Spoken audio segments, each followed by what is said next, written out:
Hi, good afternoon, and welcome to our Orson Welles Tribute 2019. We're so happy to see you out here today. And we're excited to be performing the Magnificent Ambersons for you. So before we get started, I just wanted to actually point out that this is our group's 12th year anniversary. So our director, Phil Yeager, is going to talk a little bit about the Magnificent Ambersons that our group has been in existence, which is 12 years now. We have a Welles tribute. And so we're excited to continue that tradition, and I'd like to introduce to you Mr. Phil Yeager, who is one of the directors of today's show. Hi, everyone. Thank you for coming.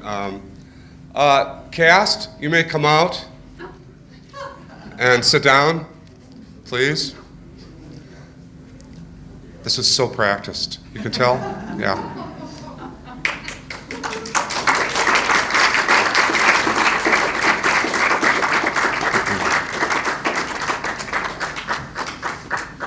So we are very pleased to present RG's production, a special adaptation of the classic 1918 novel by Booth Tarkington and the stunning 1948 film by Orson Welles, The Magnificent Ambersons. We used both the film script and the radio adaptation that Welles himself did on the radio in 1938 in putting this script together. Orson Welles considered Magnificent Ambersons the best novel of Tarkington's prolific output. Welles grew up loving the many works of Tarkington, including the Penrod series and 17, which was also produced on the radio. Tarkington is best remembered today for this one novel because Orson Welles immortalized it with his film. Welles in his film stresses the elegiac decline of a great American dynasty in the Midwest, the Ambersons, who are challenged by the inventor-industrialist Eugene Morgan, who represents social progress and change. And he is mainly opposed by the central character of the story, George Amberson Miniver, the spoiled young heir, whose mother, Isabel, is the object of Eugene Morgan's affections. There is a lot of Welles himself in the character of George. In fact, his name was George Orson Welles. He also played George in the radio adaptation, and the conflicts with his mother Isabel and the father figure of Eugene Morgan have parallels to his own parents, albeit in idealized form in the film. This is such a rich work. When I was looking at a lot of scholarly treatises on it, I could only touch on a few of the main themes. Suffice it to say, the central focus of the story is about how, through arrogance and an inability to adjust to changing times, George Amberson Miniver leads his family to economic ruin, and in a sad final sequence, he sees his once idyllic town reduced to a sterile industrial sameness. The Ambersons, by the end of the story, are no longer magnificent. The end of the story in the film has been the subject of much controversy. As many of you probably know, the film was taken out of Welles's hands when he was in South America, and it was recut, and parts of it were reshot and re-edited, and he was not happy with the final film. Close to 40 minutes were cut out of the film, and the ending was a particular sore point with him. He wanted a more downbeat conclusion. We, however, chose to follow his radio adaptation, and the film's / novels' more optimistic approach to the end of the story. Now I would like to make a dedication. We would especially like to dedicate the show to two of our beloved members, both of whom we lost last summer. First, to dear George Wertke, our keyboard player for over a decade and a friend to all of us. And to Jeff Hunter, one of the founders of the group, along with his wife, Nita Hunter, who brought his technical expertise in sound engineering to us, and a constant and abiding support and goodwill. You are always in our hearts, George and Jeff. And now, the Magnificent Ambersons.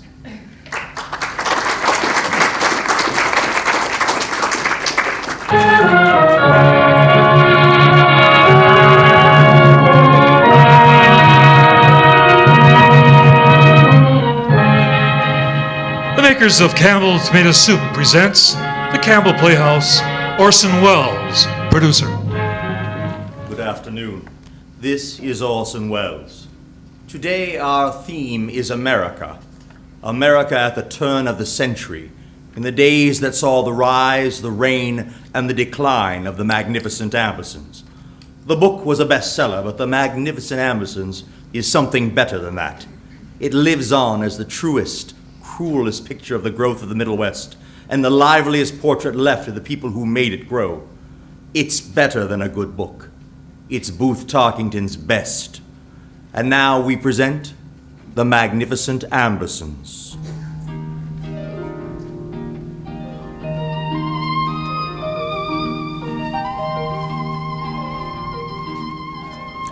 The magnificence of the Ambersons began in 1873. Their splendor lasted throughout all the years that saw their midland town spread and darken into a city. In that town, in those days, all the women who wore silk or velvet knew all the other women who wore silk or velvet, and everybody knew everybody else's family horse and carriage. The only public conveyance was the streetcar, too slow for us nowadays because the faster we're carried, the less time we have to spare. Against so homespun a background, the magnificence of the Ambersons was as conspicuous as a brass band at a funeral. There it is, the Amberson Mansion. The pride of the town. Well, well. $60,000 for the woodwork alone. Hot and cold running water. Upstairs and down. And stationary washstands in every last bedroom in the place. In those days, they had time for everything. Time for sleigh rides and balls, assemblies and cotillions, open house for New Year's, and all-day picnics in the woods. And even that prettiest of all vanished customs, the serenade. Of a summer night, young men would bring an orchestra under a pretty girl's window, and flute, harp, fiddle, cello, cornet, bass viol would presently release their melodies to the dulcet stars. Indeed, it was at one of these serenades that an event occurred which would have a profound influence on the fate of the Ambersons. Eugene Morgan, it's too bad. Liveliest boy in town, he was. And not really given to drink. Just celebrating. Step right through the bass that viol. bass viol, I guess. Made matchwood of it. Too bad it had to be right under Mrs. Isabel Amberson's window. When Eugene Morgan called the next day to apologize, Isabel refused to see him. And it was then that he wrote her a letter. And 3 weeks later, Major Amberson announced the marriage of his daughter to one of the town's leading men of business, Wilbur Miniver. No breaker of bass viols or of hearts, no serenader at all. Wilbur Miniver, I never thought he'd get her. Well, Wilbur may not be an Apollo, as it were, but he's a steady young businessman. Looks like Isabel is pretty sensible for such a showy girl. To think of her taking him just because a man any woman would like 1,000 times better was wild one night at a serenade. What she minds was his making a clown of himself in her own front yard, making her think he didn't care much about her. Well, the wedding will be a big Amberson-style thing. Raw oysters floating in scooped-out blocks of ice, and a band from out of town. Then Wilbur will take Isabel on the carefulest little wedding trip he can manage. Well, she'll be a good wife to Wilbur, and they'll have the worst spoiled lot of children this town will ever see. How on earth do you make that out? Well, she couldn't love Wilbur, could she? Well, it'll all go to her children, and she'll ruin them. the prophet had proven to be mistaken in a single detail only. Wilbur and Isabel did not have children. They only had one child. At the age of 9, it pains me more than any man to admit, George Amberson Miniver, the Major's one grandchild, was a princely terror. With his long brown curls, silk sash, and lace collar in which his mother dressed him, he was dreaded not only as an Amberson addition, but in other quarters through which he galloped daily on his white pony. Hail, man! Get out of the way! Hey, look out! Golly, I guess you think you just own this town. There were people, grown people they were, who expressed themselves longingly. They did hope to live to see the day, they said, when that boy would get his comeuppance. Is what? His comeuppance. Something is bound to take him down someday. I only want to be there.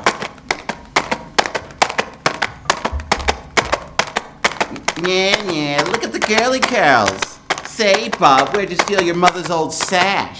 Your sister stole it from me. She stole it right off our clothesline and gave it to me. You go get your hair cut, and I haven't got any sister.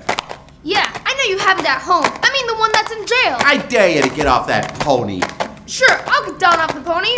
Whoa, boy. I dare you outside that gate. I dare you halfway here, I dare you. Here I come. Boys, stop it, stop it. That'll be enough of that, stop it. You get out of this yard right now, young man. Oh! You stop it, you. I guess you don't know who I am. Yes, I do, and you're a disgrace to your mother. You shut up about my mother. Ow! Oh, she ought to be ashamed. A bad little boy like you. Ouch! Oh! You pull down your vest, you, Billy Goat. You pull down your vest and wipe off your chin and go to hell.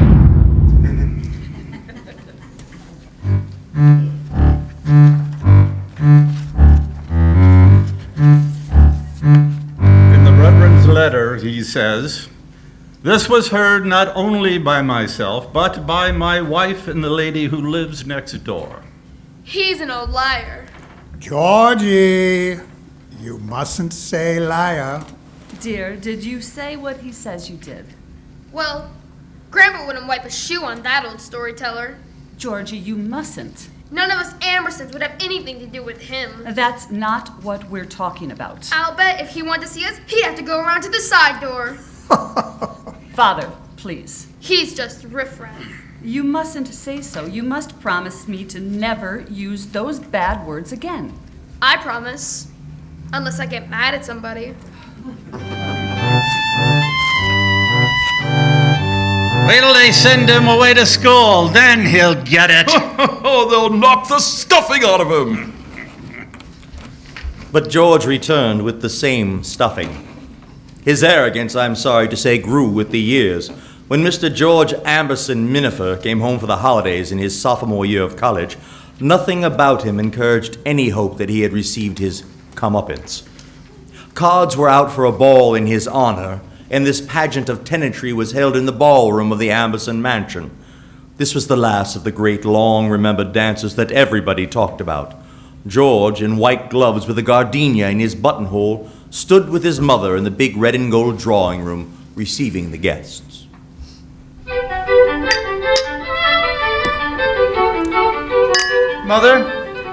Mother, who is that queer-looking duck? Why, George, whomever do you mean? Over there, coming towards us. Why? It's nobody we know, is it, Mother? Hush, he'll hear you. Hello, Eugene. Good evening, Isabel. How nice of you to come, Eugene. I'm only here for one thing, to have a dance with you. Why, of course. Eugene, this is my son, George. George, this is Mr. Eugene Morgan. Hello, George. How do you do? Well, if he wasn't so big, Isabel, I wouldn't know it had been so long. Yes, Eugene, it has been long. Well, how about that dance? Certainly, Eugene. A little later, I'd love it. All right, a little later then. I'll come back for you, Isabel. George, nice to meet you. I wondered what you'd be like. You're almost as good looking as that mother of yours, and that's better than any boy ought to be. Oh, Eugene. Isabel, I'll be back for that dance. He's still a pretty queer-looking duck. George. Yes, Mother. George, this is Miss Lucy Morgan. How do you do? How do you do? Miss Morgan is from out of town.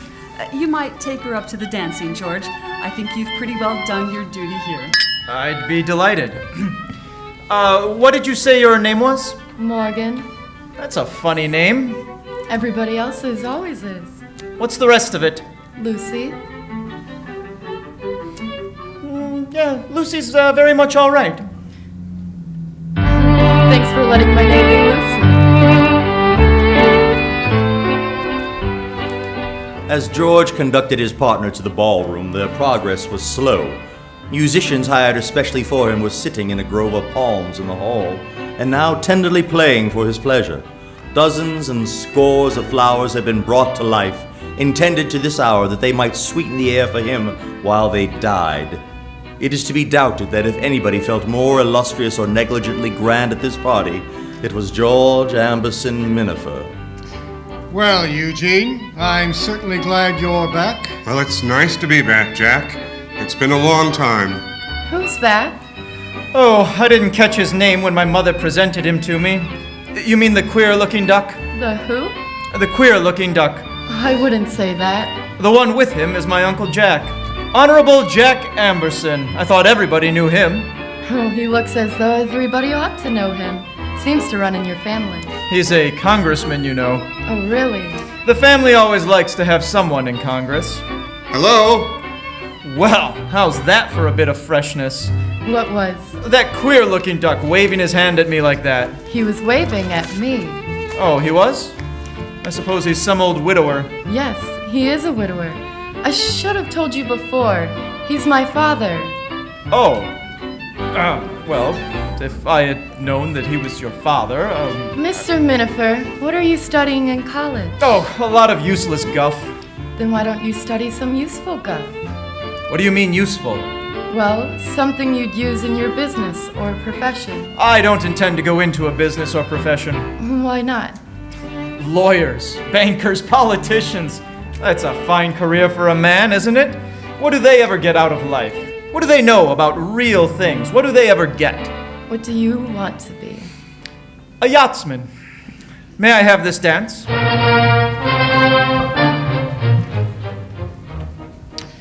Eugene Morgan, you haven't changed at all. Been stepping in any bass viols lately? Does Isabel know you're here? Yes, I just saw her.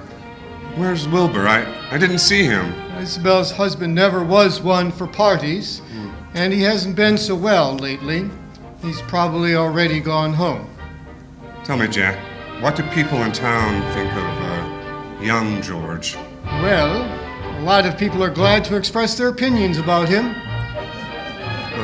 What's the matter with him, Jack? Well, too much Amberson, I suppose, for one thing. And for another, Isabel just fell down and worshipped him from the day he was born. She thinks he's a little tin god on wheels. I tell you, Eugene, you can see it in her eyes when she looks at him. Well, she sees something that we don't see. What? An angel. Tell me, Eugene, when you met George tonight, did you see an angel? No. All I saw was a remarkably good-looking boy with the pride of the devil and a set of nice new drawing room manners. Mothers see the angel in us because the angel is there, and mothers are always right. Well, so long, Jack. It's time for that dance. With whom? With Isabel, of course. Oh, 15 years have passed, have they? Tell me, have you danced with poor Fanny, too, this evening? Oh, yes, twice. My gosh. Old times are certainly starting all over again. Old times? No, not a bit. There aren't any old times. There aren't any times but new times. May I have this dance, Isabel? Certainly, Eugene.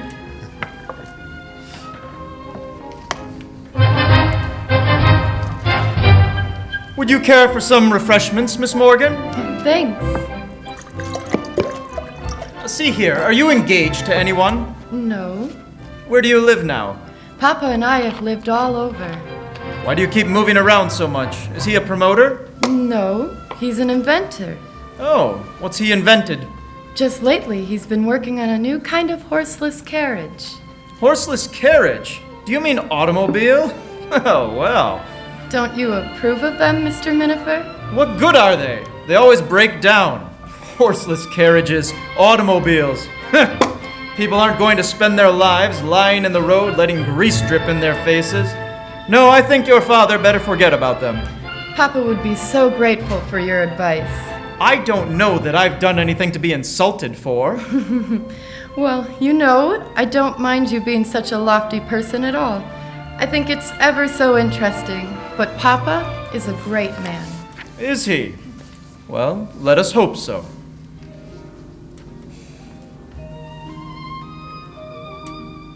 Look, how lovely your mother is, dancing with my father. I think she is. She's the gracefulest woman. She's dancing like a girl of 16. Most girls of 16 are bad dancers. The snow is fine for sleighing. I'll be by for you tomorrow in a cutter, 10 minutes after 2. Tomorrow? But I can't go. If you don't, I'm going to Thank sit you, in the... Isabel. I'm going to sit in the cutter at your front gate. And if you try to go out with anybody else, he has to whip me before he gets to you. Hey, Eugene, I think you ought to take those blankets in case you break down in that horseless carriage of yours. Uncle Jack, come here. Thanks, Jack. Thanks. Good night, Isabel. Good night. Good night, Eugene. Fanny, where are you going? Oh, just out to have a look. Well, what is it? Who is this fellow Morgan? Why, he's a man with a pretty daughter, Georgie. He certainly seems to be awfully at home here. The way he was dancing with Mother and Aunt Fanny all evening. Well, I'm afraid your Aunt Fanny's heart was stirred by ancient recollections, Georgie. You mean she used to be silly about him? Well, she wasn't considered singular. He was popular. Do you always take the same passionate interest in parents of every girl you dance with? Oh, dry up. I only wanted to know. Lucy, about that sleigh ride, you'll be ready at 10 minutes after 2. No, I won't. Oh, yes, you will. 10 minutes after 2. Come on, Lucy. Yes, I will. Coming, Papa. Good night. Good night. Bye. Thank you. Bye. Good night.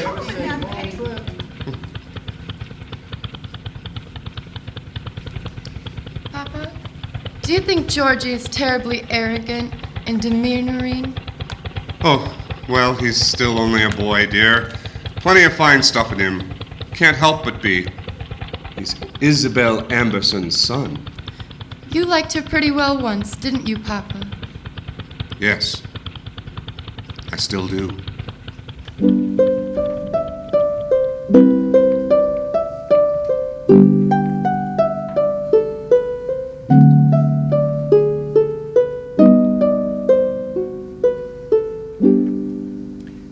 We've been a little worried about your father. Why? It seems to me he looks so badly. He's been worrying about some investments he made last year. I think all the worry has affected his health. What investments? See here, he isn't going into Morgan's automobile concern, is he? Oh, no. The automobile concern is all Eugene's. Wilbur, dear, have you had trouble sleeping? See here, Father, about this man Morgan and his old sewing machine.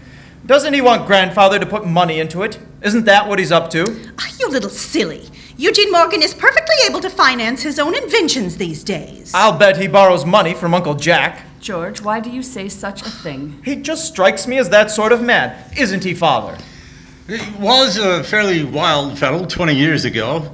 He was like you in one way, Georgie. He spent too much money, only he didn't have any mother to get money out of her grandfather for him. I believe he's done well of late years, and I doubt if he needs anybody else's money to back his horseless carriage. Good night. I'll be in later to say good night, Georgie. Aunt Fanny.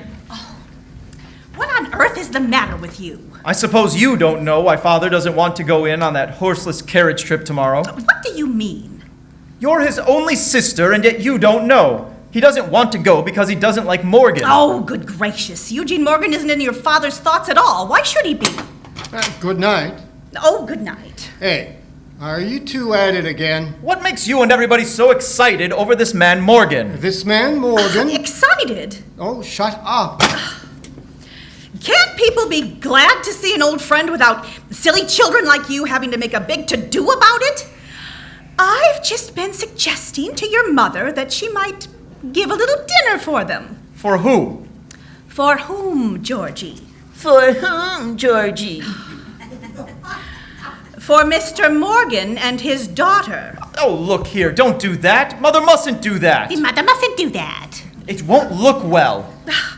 See here, Georgie Miniver, I suggest you just march straight back to your room. Sometimes you say things that show you have a pretty mean little mind. What upset you this much? Shut up! I know what you mean. You're trying to insinuate that I'd get your mother to invite Eugene Morgan here on my account because he's a widower. I'm going to move to a hotel. What? What? I'm trying to insinuate that you're setting your cap for him and getting Mother to help you? Oh! You attend to your own affairs. Is that what you mean? Well, I'll be shot. I certainly will be shot. Oh!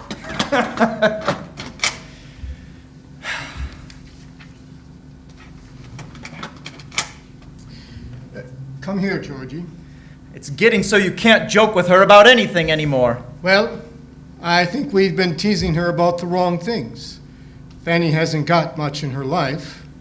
You know, George, just being an aunt isn't really a great career. I really don't know of anything much Fanny has got, except her feeling for Eugene. Good night, George. Good night, Uncle Jack.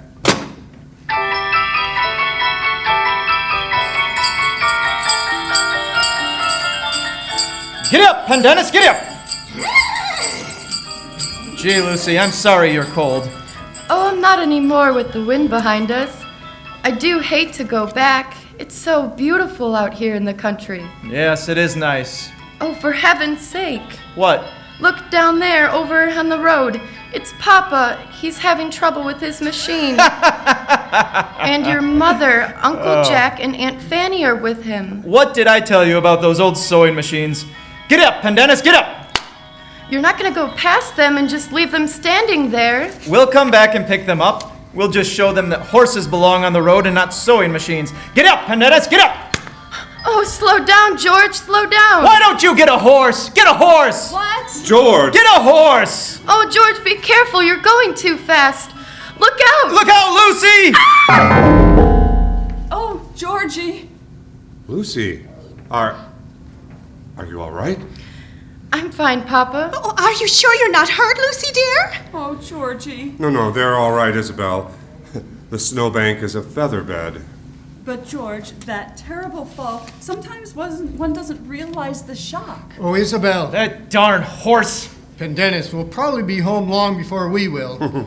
All we've got to depend on is Eugene Morgan's broken down chafing dish. Don't worry. She'll go. Okay, everyone, all aboard. Say, George, you'll give us a push, won't you? Come on, Georgie, push. I am pushing. Push harder. Yeah. What do you think I'm doing? Come on, George. Come on. Come on. There we go. We're off. Get in, George. Lucy, your father wanted to prove that a horseless carriage would run even in the snow. He says he's going to have wheels all made of rubber and blown up with air. I should think they'd explode. George, you tried to swing underneath me and break the fall when the sleigh turned over. I knew you were doing that. It was nice of you. It wasn't much of a fall, but how about that kiss we shared in the snowbank? Oh, everyone, let's sing. As I walked along, the boy dipped along with an independent air. You can hear the girls declare, he must be a millionaire. You can hear them sigh and wish to die and see them wink the other eye at the man who broke the bank in Monte Carlo. Again, Benny, again. Oh, Georgie, again, all right. As I walked along the border balloon with an independent air, you can hear the girls declare, he must be a millionaire. You can hear them sigh, you wish to die and see them wink the other eye. The man who broke the bank at Monte Carlo. Eugene.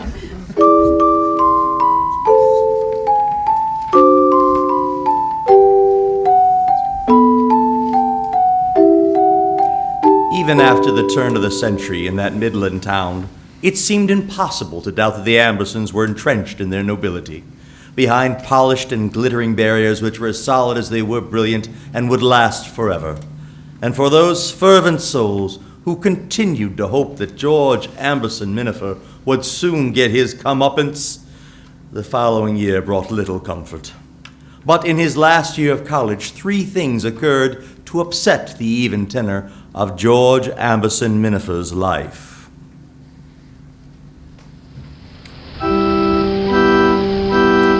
Wilbur Miniver.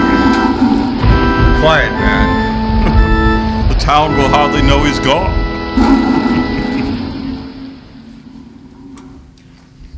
That was the first thing, his father's death. Second, certain changes in the town where he lived, perplexing at first, then irritating. Every time you came home for the holidays, you saw new things, new faces at the dances, riffraff, people's names you never heard of, and the town itself became less and less familiar. There was drastic and tragic change. The first owners of the big houses sold them or rented them to boarding house keepers. Cheaper tenants took their places. Rents went lower and lower, and the houses got shabbier and shabbier. And not even the Ambersons themselves seemed able to stem the tide. And third, there was a certain subject upon which George and Lucy Morgan found it impossible to agree. Whoa, Pendennis, whoa! Why are you stopping, George? Lucy, when are you going to marry me? Oh, not for years and years. Why not? You're too young. Is that the only reason? Oh, I don't know, George. Everything is just so unsettled. You're the queerest girl. What's unsettled? Well, you haven't settled on anything to do. I expect to lead an honorable life. Now that my father's dead, I guess that sort of makes me the head of the family. You don't mean to have any profession at all. I certainly do not. I suppose it's your father's influence that keeps you from agreeing to marry me until I have a profession? Well, yes.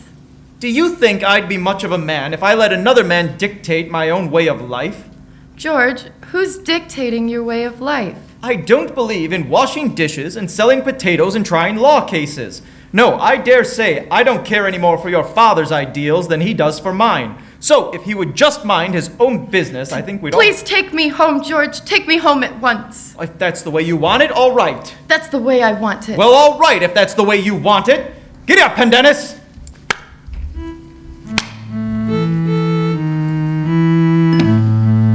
Well, he seems to have recovered. Looks in the highest of spirits. I beg your pardon? Last night, your grandson, he seemed so inclined to melancholy. What about? Not getting remorseful about all the money he spent in college, is he? I wonder what he thinks I'm made of. Gold. And he's right about that part of you, Father. What part? Your heart. I suppose that may account for how heavy it feels nowadays. This town seems to be rolling right over that old heart you just mentioned, Jack. Rolling over it and burying it under.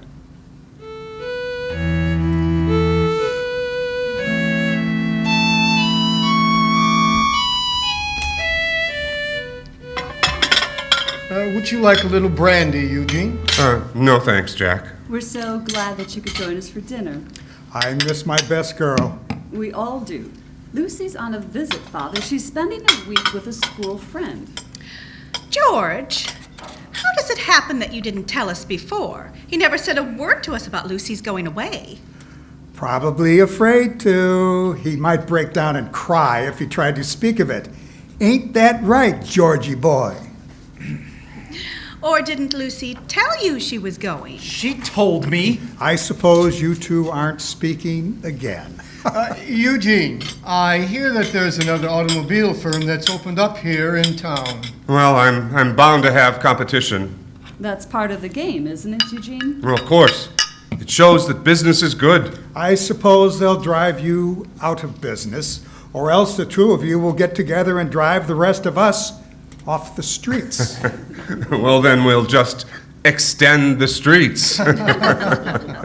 Automobiles will carry our streets clear out to the county lines. You really think automobiles are going to change the face of the land? They already are, and it can't be stopped. Automobiles are a useless nuisance. What did you say, George?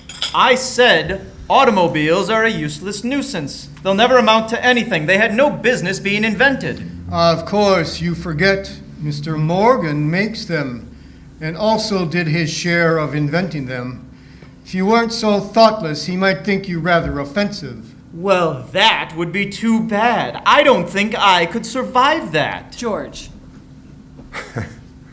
Well, I'm not so sure George is wrong about automobiles. With all their speed forward, there might be a step backward in civilization. It may be that they won't add beauty to the world or the life of men's souls. I'm not sure.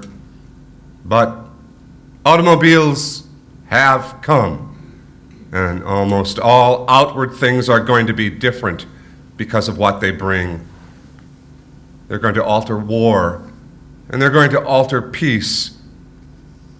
I think men's minds are going to be changed in subtle ways because of automobiles. Yes, it may be that George is right. In 10 or 20 years from now, if we can see the inward change in men at that time, I shouldn't be able to defend the gasoline engine, but would have to agree with George that automobiles had no business to be invented. Well, if you'll excuse me, Isabel, I have an appointment. Oh, Eugene. Good night. Good night, everyone. Jack and I will see you to the door. Well, I'll come too. George, dear, what did you mean? Just what I said. He was hurt. And what made you think he was hurt? I know him. By Jove, Georgie, you are a puzzle. In what way, may I ask? Well, it's a new style, courting a pretty girl. I must say, for a fellow to go out of his way to make an enemy of her father by attacking his business, by Jove, it's a new way of winning a woman. George, come back.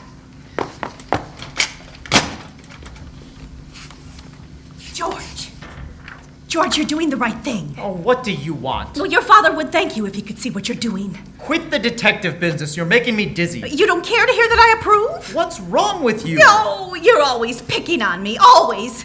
You wouldn't treat anyone else this way except for old Fanny. Oh, my gosh. And nobody but old Fanny, so I'll kick her. Nobody will resent it, so I'll kick her all I want. Will you stop it? I haven't got anything in the world since my brother died. I would never have told you about it, or even made the slightest reference about it if I hadn't seen somebody had told you, or that you found out for yourself. Somebody had told me what? How people are talking about your mother. What did you say? Of course, I understood what you were doing when you started being rude to Eugene. I knew you'd give up Lucy in a minute if it came to a question of your mother's reputation. What do you mean? Your mother and Eugene. Well, I only wanted to say that I'm sorry for you, George, that's all. But it's only old Fanny, poor, ridiculous Fanny, so whatever she says, pick on her for it. Hammer her. It's only poor, old, lonely Fanny. What? Wait, so you're trying to tell me that because people see Mother with Morgan and see them out driving together and all that, they think that she was in love with him before my father died? Oh, everybody in town knows that there was an engagement years ago. Don't you know that's what they say? Who told you? What? Who told you there was talk? Well, where does it come from? Who said so? Well, How did you get a hold of it? Answer me! Now I'm going to put a stop to this right now. George! What are you going to do, George? What are you going to do?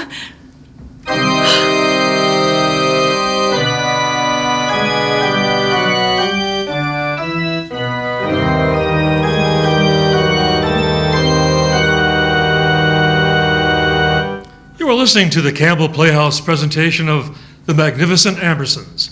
We will return after a brief intermission.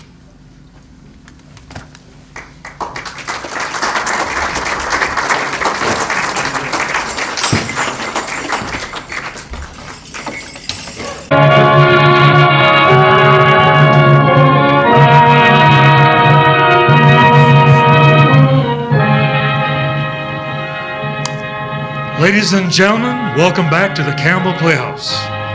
In a moment, we shall resume our presentation of the Magnificent Ambersons. But before we learn more about the ways and ultimate destiny of this extraordinary Amberson family, I'd like to say a word about a custom prevailing in American families. No doubt, many of the soups you serve and enjoy in your home are Campbell soups. Today, of all the soups in the world, tomato soup is the one most often served. There's just one reason for tomato soup's popularity, and it is this: the magic, matchless flavor of Campbell's tomato soup. There's a lively herb with a dashing zest about this flavor that make people take to it at once. The first racy taste of it has a way of arousing a desire to eat, and yet there's a pleasant feeling of satisfaction when the last spoonful is gone. Because this of all soups is the one people like to have most often. Because this of all soups is good. And now we continue our Campbell Playhouse presentation of the Magnificent Ambersons.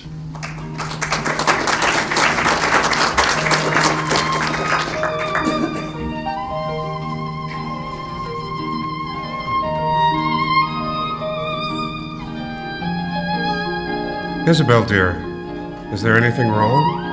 You've been so quiet all afternoon. Oh, it's nothing, Eugene.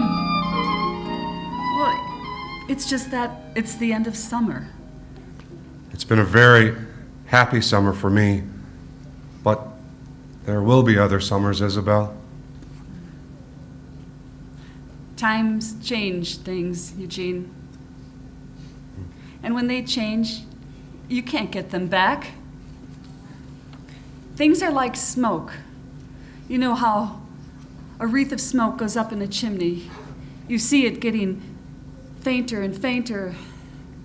And then, well, suddenly it isn't there at all. Nothing is left but sky. And sky just keeps going on the same forever. But things won't change for you, Isabel. You'll always have me and George. Isabel, dear, don't you think it's time you tell George about us? About us? Yes. Oh, there's still time. There's still a few days before he goes back to school. I think it would be much better for him to hear it from you rather than from someone else through gossip, and the sooner the better. Oh, I know, Eugene. I will tell him. Soon. Soon.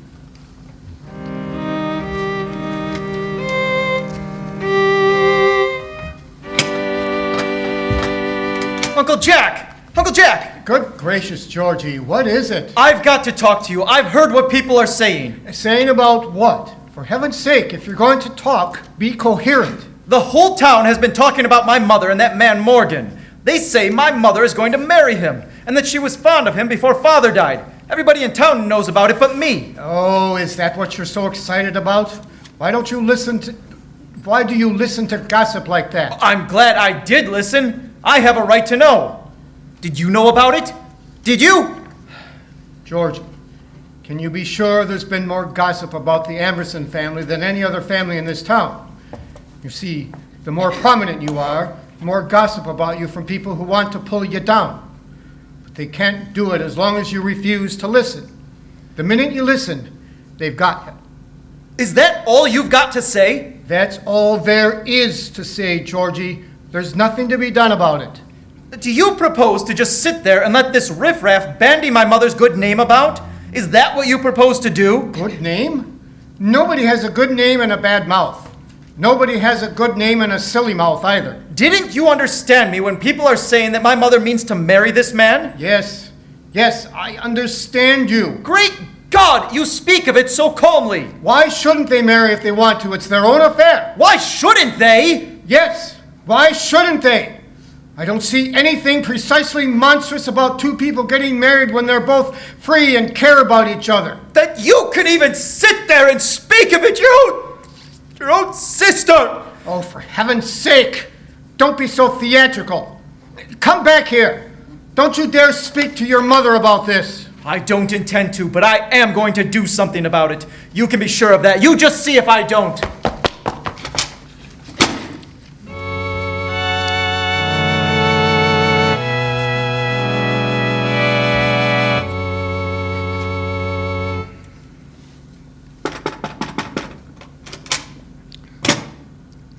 Good afternoon, George. Your mother expects to go driving with me, I believe. If you'd be so kind as to send word to her that I am here. No. I beg your pardon? I said that... I heard you.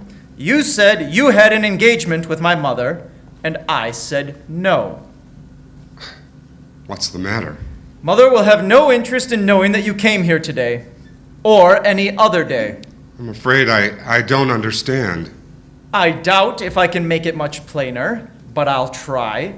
You're not wanted in this house, Mr. Morgan, now or at any other time.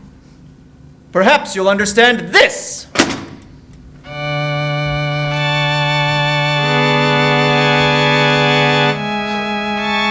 Isabel, Yes? I've just come from Eugene. Yes? I want to talk to you alone. Please join me in the parlor.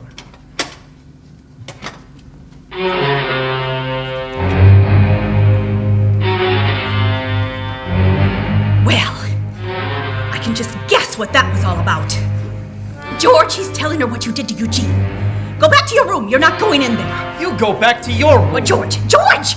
Oh, no, you don't, Georgie Miniver. You keep away from that door. Let them alone. Let go of me. I won't. Let them alone. Of all the ridiculous... No, hush up.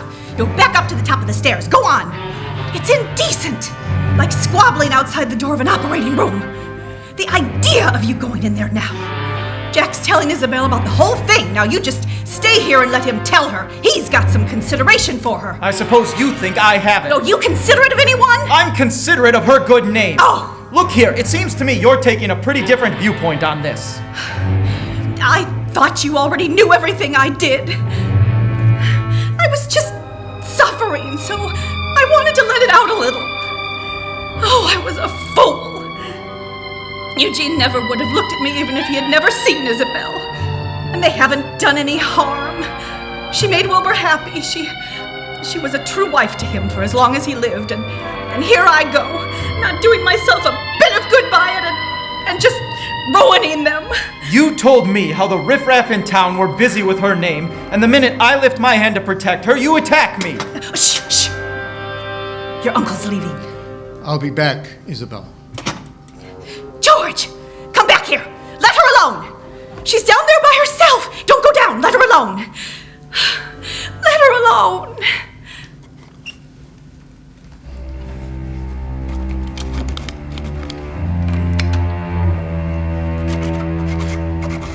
Dearest one, yesterday I thought the time had come when I could ask you to marry me. And you were dear enough to tell me that someday it might come to that. But now we're faced not with slander and not with our own fear of it, because we haven't any, but someone else's fear of it. Your son's. Oh, dearest woman in the world, I know what your son is to you, and it frightens me. Let me explain a little. I don't think he'll change. At 21 or 22, so many things appear solid and permanent and terrible, which 40 sees as nothing but disappearing miasma. 40 can't tell 20 about this.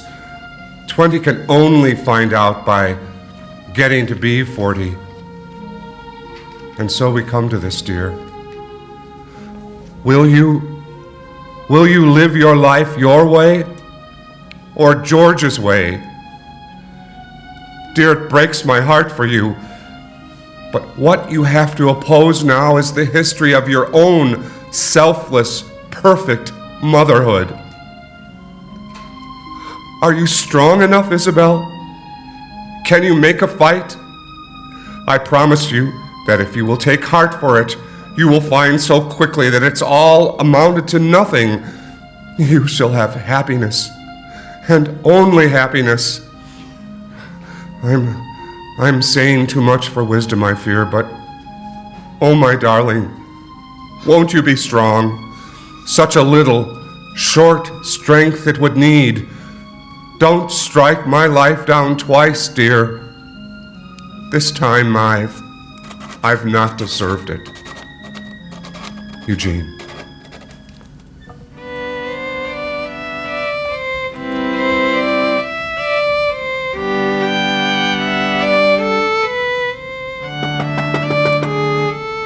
Come in. Did you read it, dear? Yes, I did. All of it? Yes. What do you think, Georgie? What do you mean? You can see how fair he means to be. Fair? When he says that he and you don't care what people say? What people say? That Eugene loves me? He's always loved you. That's true, Georgie. But you're my mother. You're an Amberson. You just... Yes, dear? I don't know, Mother. I just... don't know.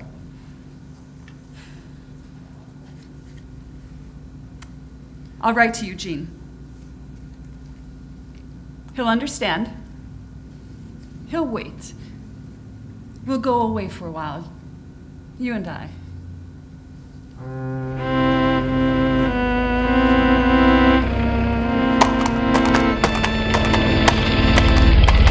Hello. Lucy! You... haven't you... Haven't I what? Nothing. May I walk with you a little ways? Yes, indeed. I want to talk to you, Lucy. I hope it's about something nice. Papa's been so glum today, he's scarcely spoken to me. I'm going away, Lucy. That's what I wanted to talk to you about. I'm going away tomorrow night. Indefinitely. I hope you have such a nice time, George. This is our last walk together, Lucy. Evidently, if you're going away tomorrow. This is the last time I'll see you. Ever in my life. Mother and I are going on a trip around the world, and we've no plans at all for coming back. My, that does sound like a long trip.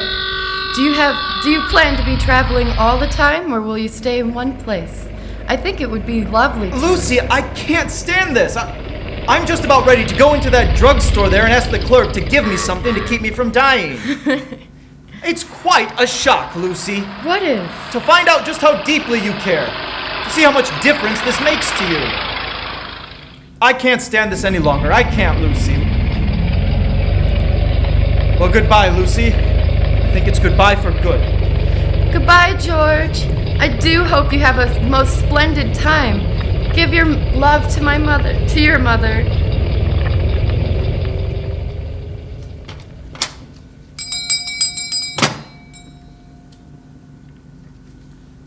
Excuse me, sir. Well, what can I do for you, young lady? May I have a few drops of aromatic spirits of ammonia and a glass of water, please? Oh, certainly, miss. This'll only be a moment. Just getting that down off the shelf for you, and then... Oh my gosh, she's fainted. Miss? Miss? Are you all right, miss?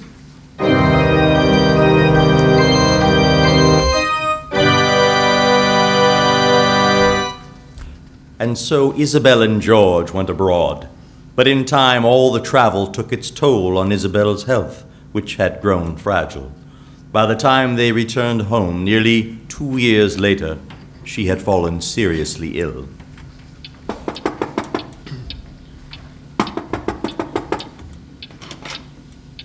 I've come to see your mother, George. I'm sorry, Mr. Morgan. No, not this time, George. I'm going upstairs to see her. The doctor said she had to be kept quiet. Eugene, I don't think you should go up there right now. The doctor says that she... Fanny is right, Eugene. Georgie, go on upstairs. Well, all right.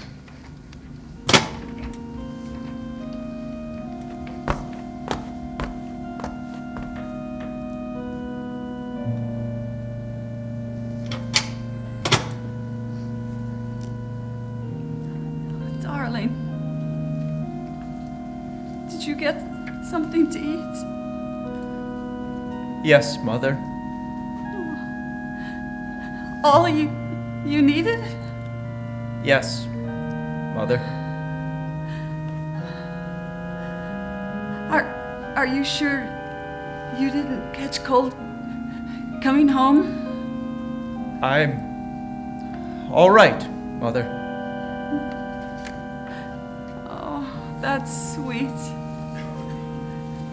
So sweet. What is, Mother darling? My hand against your cheek. I can feel it. I wonder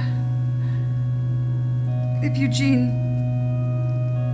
and Lucy know that we've come home. I'm sure they do. Has he asked about me? Yes. He was here. Has he gone? Yes, Mother. I'd like to have seen him again. Just once. Just once more.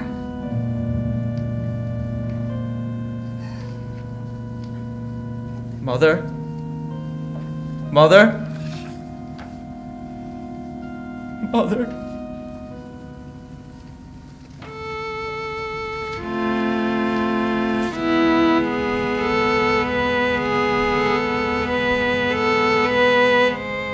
Not long after the death of his mother, George learned from his Uncle Jack what couldn't be kept secret any longer. The Amberson estate was gone.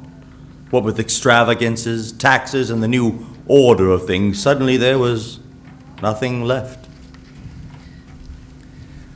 Please try and understand. It's not doing us any good going on arguing this way. That place you picked out... But this boarding house is practical, and we could be together. How? On $8 a week? I'm only going to be getting $8 a week at the law office. You'd be paying more of the expenses than I would. I'd be paying. I've got $28, that's all. $28? That's all? That's all. I know I told Jack I didn't put everything into the headlight company, but I did. Every cent, and it's gone, all gone. Good God. Oh, I know what you're going to do. You're going to leave me in the lurch. I'm only asking you to be reasonable. It's impossible for us to go on this way. Will you get up? I can't. I'm too weak. I knew your mother would want me to watch over you and try and make something like a home for you. And I tried to make things as nice as I could. I know that. I walked my heels down looking for a place for us to live. I walked all over this town. I didn't ride one block on a streetcar. I wouldn't use 5 cents no matter how tired I was. For gosh sakes, will you get up?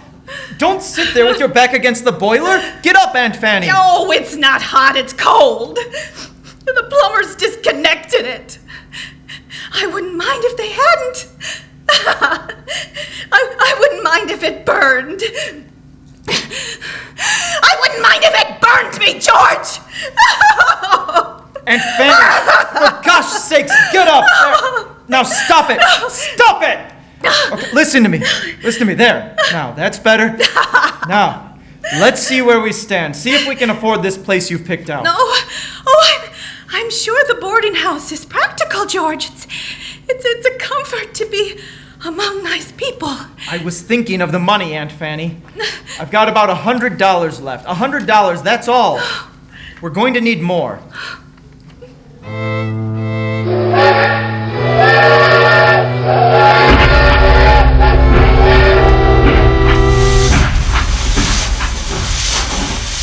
Well, here we are, nephew George. All that's left of the Ambersons. Two gentlemen of elegant appearance in a state of bustitude. A few years ago, we'd have never thought it, eh? That's how it is. Life and money. They're both like loose quicksilver in a nest of cracks. And when they slip through and are gone, we can't tell when or what the devil we did with them. What are you going to do, Uncle Jack? Oh, don't worry about me in this new world.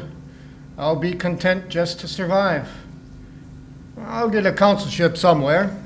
An ex-congressman can always be pretty sure of getting some such job. Last train! Well, I must run. I'll send back money as fast as I can. So goodbye. God bless you, Georgie.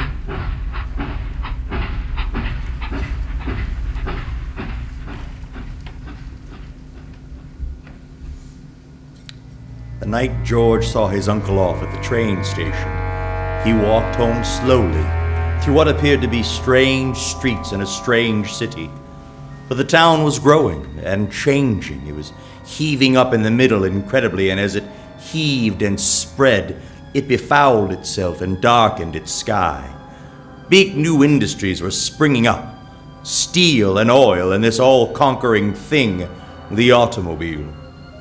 Strange people swarmed about him, obliterating and destroying with it the last of the Ambersons, George Amberson Miniver. The thing had happened. The thing which years ago had been the eagerest hope of many had finally come to pass, but not one of them was there to see it. George Amberson Miniver got his comeuppance. He got it 3 times filled and running over. He walked down Amberson Boulevard, now known as Pence Street, and climbed the stairs of the old house for the last time. A terrible loneliness came over him. He opened the door softly into Isabel's room. It was still as it had been. Tomorrow everything would be gone, but it couldn't die out of George's memory. Whatever remained of that old high-handed arrogance still within him, he did penance for his deepest sins that night. He knelt in the darkness, clutching at the covers of the shadowy bed, and cried out over and over. Mother, forgive me. God, forgive me. Mother, forgive me.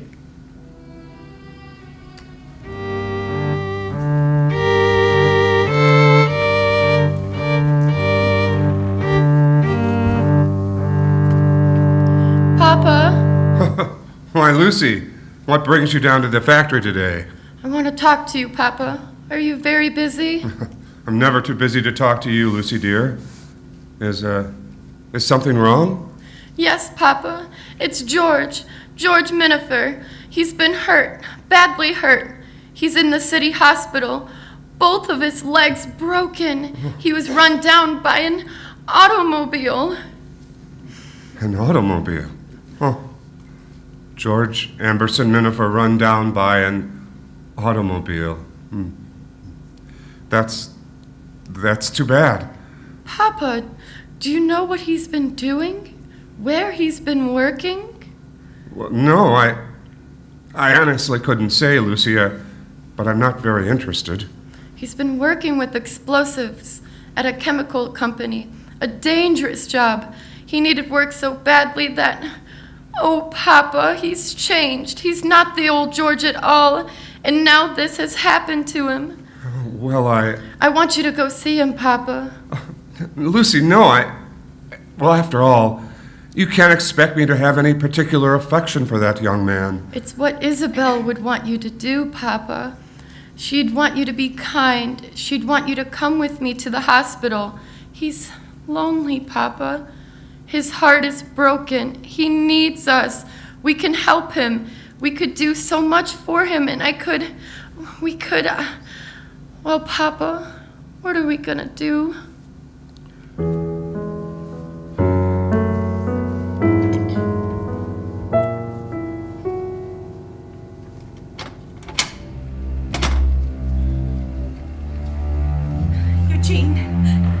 Eugene, how is he?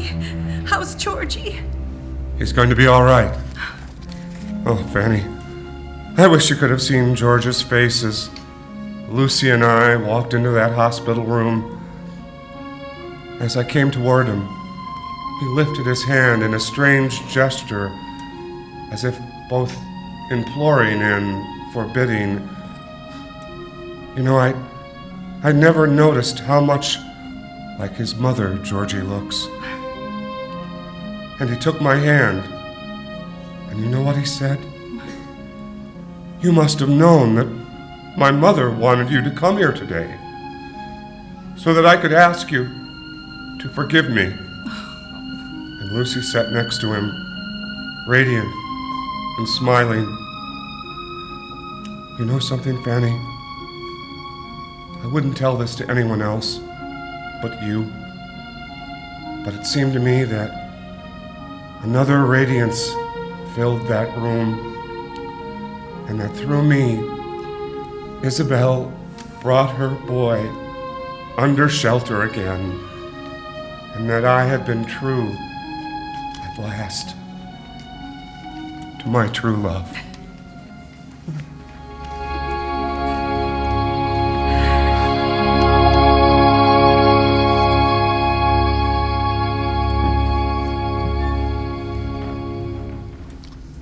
This concludes our Campbell Playhouse presentation of the Magnificent Ambersons. And don't forget to try one of our delicious Campbell soups with your family tonight. Campbell soup, good.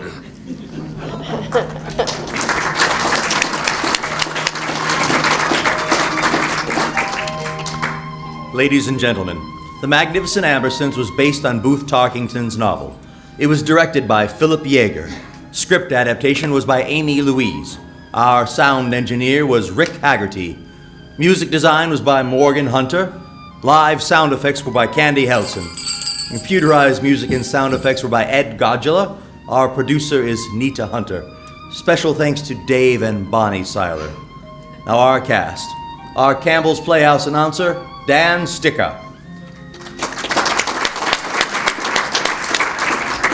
Eugene Morgan, Philip Yeager. Isabel Amberson, Jamie Roth. George Amberson Miniver, Mike Kishline.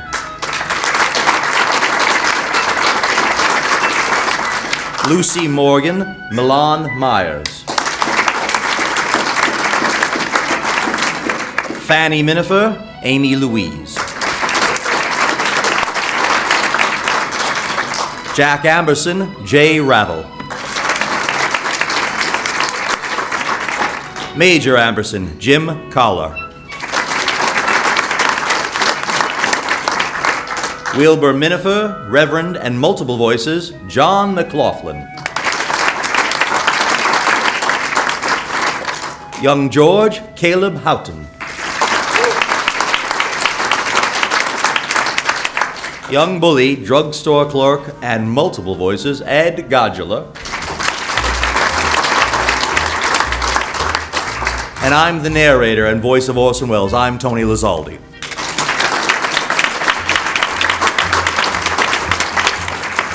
This has been an RG production. Thank you for joining us. Good afternoon, and happy birthday, Mr. Wells.